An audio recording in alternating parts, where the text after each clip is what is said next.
Hello friends, I'm Marlon and this is MVPittman Cross Sim Racing. Today I want to tell you a little bit about my active pedal and a solution I've came up to keep it from being damaged. So this is the SimuCube active pedal. And they used to just call it the active pedal, but then they came out with one that was actually appropriately priced. So then this became the active pedal ultimate, meaning it is too expensive to break. Because I use it as a brake, get it? Anyway, the back of this has ports which have cables which can get yanked out, and they're not supposed to get yanked out. Not only will your pedal stop working, the inside of it will break, and then you'll have to pay to get another active pedal. And there, you could substitute something, but there really isn't a substitute for your pedals other than using some other button on your wheel, and generally you don't want to do that if you can help it. So in my office space, which you can see here, it's cramped, it's full, and it's messy. And to boot, I have a pedal solution which you can see down here maybe, which exposes it to the middle of my office / workshop / sim racing / personal man cave space. So the threat of this being broken off is pretty real. And there have been some solutions I've seen on the 3D printing sharing sites where someone would take the back of this, pull the screws out, put a solution on there that would just cover most of it and let the screws come out. And I thought that was okay, but what I came up with was this. This just slides over the back and then covers the whole thing, but also keeps you from walking by, snagging this stuff. Obviously, for a lot of people, they say, well, why don't you just turn your rig around and face your pedals towards the wall? Well, then I've got a seat in the middle of the room that only faces one direction, and I just can't use two chairs. So for me, this is how it's gonna work. I found that this seems to be pretty fine. I left it loose, meaning there's probably 0.5 millimeter of space in between this wall, which is about 2 millimeters thick, and the edge of this. And that lets it go on enough to wiggle. So if you do stress it by bumping into it, it doesn't just snap off.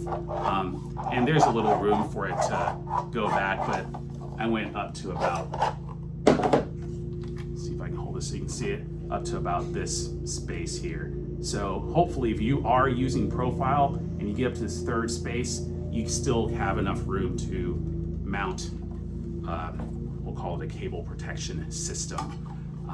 So how would this go on?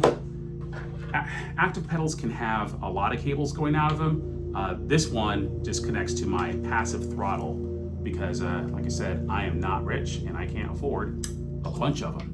But you can thread these through that hole in the bottom in any way you see fit. So you're probably actually not going to connect it first. Probably what you'll do is mount your pedal first, because you don't want to be manhandling it while you're trying to connect something. So you might take all your cables, run them through here, let them dangle out the bottom, and then come up to your pedal, which will already be mounted, and then just connect to your cable and then slide this over. However, since I am manhandling it for the camera, you'll just have to watch me attempt to demonstrate, and if I can't, then you'll have to see me approximate that. So normally this would be mounted, you connect this, but I only have two hands. So an approximation of what you would do looks like this. All right, you take this. This is your passive throttle. And the way this would go on is something more like this. So you're gonna have a lot of cables if you have one of those 3 active pedal setups, because you have more money than God. But this would go on, and then all of your cables would come out of here. And you can see there's plenty of room and plenty of space for that to fit.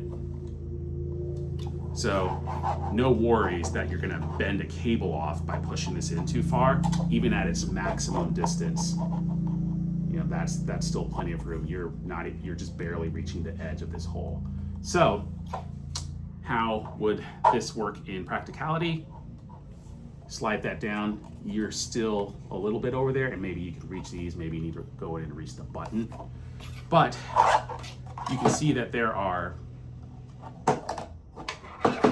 a couple of screw holes here marked by silver. They're just tiny 6mm M4 bolts. So they're 6 millimeters long. I made the shell about 2 millimeters long, meaning I need an 8mm bolt to go into this M4 slot, and then I can hold that solution in place. So let's demonstrate that. I'm going to take this cable off before I break it on camera. See these two slots here? There's one on each side. The plan is just to drive an M4 bolt through each one of those sides, and then that should hold it in place and keep it reasonably steady. I'm not that worried that I will need to keep it rock solid. What I want is a little flexibility so that if it does get stressed, it doesn't just break off. So I have these,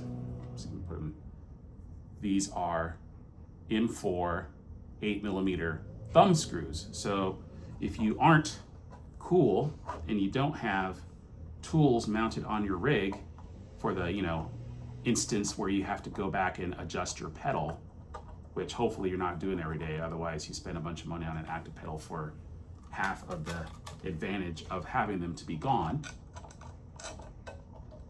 Hopefully you just do this occasionally. But if you do change your pedals a lot, say you're a hardware reviewer or something like that, and you do want to dismantle this, you have something that looks pretty unobtrusive. You could also print this in some color other than black. Maybe you find SimiCube orange and decide you're gonna actually make this look like it's there. But this allows you to loosen this off a little bit, slide that back and forth so you get a little bit of room.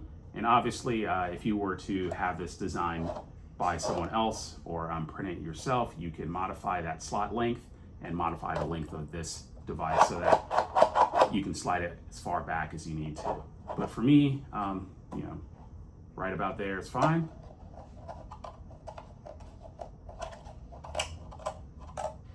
Not too hard to manipulate with your thumbs. Works on both sides. And like I said, lets you get your cables right where they need to be, but not get broken off by the errant misstep or falling because you stepped over something in your office / man cave / workshop / sim racing room.